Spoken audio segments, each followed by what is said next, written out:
This is the 2021 Coachmen Crosstrail, model 22XG. It's sitting on a Ford E350 chassis. It's got a 55-gallon regular unleaded gas tank, 7.3 V8 engine. You didn't need to know that, but that just means it's got tons of power. You can pass people up the hills. In this pocket here, you'll find the TV. I've never used it. Maybe I'll make an updated video on how to. Underneath this lid is the propane tank. It takes about 20 gallons when it's empty.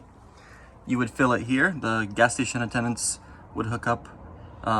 If you pop that yellow cap off, they'll be able to fill that for you. The gauge shows you how much you have. This valve, make sure it's open all the way to the left when you want to use any of the appliances that run off the propane. When you close it to the right, it'll shut off all the gas to the interior of the RV. So make sure this is open if you want to use the oven, the stove, the gas furnace, or the gas line that I'm about to show you for the barbecue. This little plug you don't need to worry about. That's to hook up an external solar panel system. You don't need that because it's already got a solar system up on the roof. That's been upgraded. This is a port where you can hook up a hose. You can rinse off your feet, get your hair wet. That hose is located on the other side. I'll show you that in a second. You got a GFI here on this side. This hose is actually located right below it, not inside here. This is for hooking up portable barbecue systems or grills. This line feeds off of the propane tank there. This bumper is intentionally hollow, or if you need an additional length, I should say, of hose for dumping the gray and black water. This is the passenger side. And I should mention that there are two sets of gates that you have to open. You got one here, you'd pull it this way, and you got one here towards yourself. That will open the gates and all the fluids will start coming at you. What I like to do is I like to dump the black water tank first and then flush it down with the gray water. Basically, open up the black water first, flush all that out, and then release the gray water. Now you got two sets of gates, one on the passenger side, and when we come here to this side, you'll see another set of gates. It's just a safety feature to where you can't accidentally open one. This also, you kind of pull them towards yourself. You'll find this red hose. But once you take that cap off, you basically just latch these teeth onto those little stubs there. You just put it on, just like so. This is the storage tank where I keep the jack. The spare tire is right below this bumper. It's hard to see it, but it's right there. Probably not going to use that. Hopefully you don't. There's the 1-800 numbers you can call. They'll be able to help you out better. Emergency fill kit, plugging holes in the tires. I'll have a jump pack here with a tire inflator, just in case. Here's that hose I was talking about that you plug in. If you're wondering what this is basically this plastic expandable legs. They're tall on one side and short on the other side. It's basically just when you set it up, it gives you like this gravity feed. This is the end that would plug into your dump station. This is not the end that plugs in there. Regular unleaded fuel. Here we got continuous power. So if you're at a campsite, you want continuous power without running the generator or anything like that, you'd plug it in here. You got this extension cord. The yellow side goes in. Snaps in very easily, as you can see. You just have to line up these holes, and it's kind of hard to do it with one hand. And you screw that on. That light should turn on, meaning it's plugged in. This is the end that would plug in to your campsites. Leave this little protector on here. This will tell you. This is a surge guard. It tells you if the campsite is wired correctly. Hopefully it is. I do have an adapter If the campsite does not have this style of a plug-in, this little guy has a 110 adapter. It'll be in this storage tank somewhere. In this tank, you got a hose. I use this hose to plug in at the campsites. Most of the time they do have a hose, but if they don't, there you go. This is a city water connection. So the left lower means you can hook up to the campsite for continuous water flow. So that means you will not be feeding from the tanks from the RV. That's what this plug-in here is for. So here you would use this side, which is the bottom right side, to plug in and fill up the tanks that are on board the RV. So this tank is 41 gallons of fresh water. It's located underneath the couch. When you are done dumping, right before you disconnect, go ahead and plug in here. This is a tank flush. It says tank flush. It's right in the middle of the top. You plug in your hose here. This has like this revolving nozzle inside the tanks that sprays water, and it flushes and cleans the tanks. This is where your generator is located. Generally, you don't need to worry about anything. I should mention that the keys are color coordinated. There's 3 little keys and 1 key for the actual RV to start the engine. The 3 little guys, they are for all these storage compartments, but the keys are color coordinated. There's one that's just black. That black one is for this door. You'll see it when you have it in your hand. As we walk inside here, you'll see the patio light. It basically turns that on. You got the cap light. The cap light is for the front of the unit. Your entry light is the next one. That basically turns on these entry lights here. Then you got your awning extension. So basically that extends your awning. You got to remember, when the awning is fully extended, or when it starts to extend, you won't be able to start the engine on the RV. That's a safety feature, so you don't drive off accidentally with the awning extended. When you're closing the awning, it's really important to kind of keep this door open, because it catches just the way they designed it. It's poor, and it catches right on that lip there. You can see it already got smashed a couple times. When it's time to retract the awning, you simply retract it in the opposite direction. And you keep an eye on it to make sure it doesn't hit this door. I should mention that if you overextend the awning, it'll just start rolling up on itself in the opposite direction.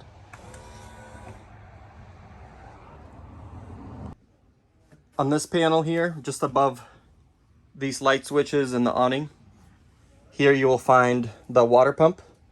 The water pump is what will actually run all the water. It pumps and circulates the water throughout the RV. You basically can't use the sink, the toilet, the shower, nothing without this. The tank heater, you don't need to worry about that. That keeps the tanks from freezing in the winter. Unless it's below freezing, you don't need to use that. That's the gas water heater that will make the water hot, essentially. Here we got the generator. To start it, usually early in the mornings when the unit is cold, it might not start from the first time, but what you would do is you'd press it to the right, essentially the stop side. You press and hold it for about 10 seconds. Once the light turns on, that tells you that it's ready to start. So you would listen for it and you would start it. There you go. Can you hear that unit running? When the light is blue, that means the generator is running. Sometimes when you're driving, you can't hear the generator because of the road noise. But one way you'd know the generator is on is this light would be blue. To turn off the generator, you just press and hold for, 2 seconds. That'll turn it off. When the unit is warmed up, you really don't need to prime it. You can just go ahead and start it. Now you've noticed I pressed the stop button for 10 seconds. Or this prime button. It essentially does the same thing. In the mornings, once again, when it's cold, you need to prime the generator before you can start it by holding down the stop for about 10 seconds until the light turns blue, or hitting this generator prime until it turns blue. Either one works. This shows the hours on the generator. It's got 70.3 hours right now. Here you have your panel that shows all the tanks. LPG is your propane. When you click on it, you can see that it's got 4 bars. It's full. Your batteries are full. Then you got your fresh water tank, your black water tank, and your gray water tank. It would show you the level. Let's check the fresh water. Oh, 3 bars. We'll have to fill that up. Let's take a look at the Wi-Fi Ranger. When you turn on the Wi-Fi Ranger, it takes 1 to 3 minutes for it to kick in. The sticker and the passwords are located right here on this cabinet. You'll find this network that you can log on to from your phone, from your laptop, whatever it is you're using. This is the password to connect to it. This is the control panel. The control panel is where you would access all the networks in your area with Wi-Fi. So if there's a motel or a campsite with a Wi-Fi connection, they would show up in this control panel. To access this control panel, you basically go into your browser and punch in these numbers as if it's a website. Instead of www, you would enter these numbers. It would take you to a panel that lists all those networks from strongest to weakest, and you would choose one and connect to it. So entering this password does not automatically connect you to the internet. You actually have to go into this control panel to join a Wi-Fi. The Wi-Fi Ranger, all it does is boosts the signal. So if the signal is far away, this would basically increase that strength of it. Right below all these control panels, you'll find this little circuit breaker, if you will. It's in the on position. Turning it off basically shuts everything off. I think that's when you would just reset it if something were to go wrong. All of your fuses are here. This is the control panel that shows the battery level. It does have a solar panel up above on the roof, so that charges itself. It also charges when the RV is driven. Below the awning button is your refrigerator. When you flick it on, you'll hear that beep, and that blue light would turn on. You'll notice the setting is on 5. 5 is the coldest setting. As you go down, 1 is the warmest setting. If you don't want your ice cream to melt, I would probably just set it to 5. Got your freezer and your fridge. I should note that the fridge does not need the generator or the electricity plugged into the unit to work. What you do need the generator for, if you don't have any power plugged into it, is to run the microwave and the AC and heat system here. This is a ceiling AC unit. It works really nice. The control panel for it is in the back. All the settings are in here. You got your different modes. You got your cool, which is the AC, your heat pump, which is the heater, heat pump and furnace. The furnace runs off the propane. I believe it's that unit there that blows the heat. So the heat would come from here, and then your heat pump from there. For now, I'll turn on the AC because it's warm. You got your light switch. This little tab here is what releases the bed. You got one on either side, on this side and on that side. Once both are released, the bed will come down. The bed wouldn't give just now, so I had to push forward on it, and then it released it because it was stuck. Before I put the bed all the way down, you got your pressy button here. You basically unlock it to extend the leg. If you pull up this cushion, you'll see that 41-gallon freshwater tank located right below this. The seat belts, if you can't find them, they are located just within the cushions. Just pull them up and you should see them. This tabletop, if you pop it off and pop the legs off, it turns into a bed by placing this tabletop within this little ledge, and you use the cushions to fill in the gaps. There's that cushion and that cushion. I'll show you what it looks like in a second. These legs are in there pretty snugly. You sometimes have to twist them to get them out. Use both hands if you have to. Get a friend to help. So this is what the bed looks like folded out. This is the door to the restroom. It helps to keep the handle in the open position when you open and close it. That way the lock doesn't smash into the wall. To operate the toilet, it's operated with a foot pedal there. When you press down halfway, it fills the bowl with water. When you press it all the way to the floor, then it opens up.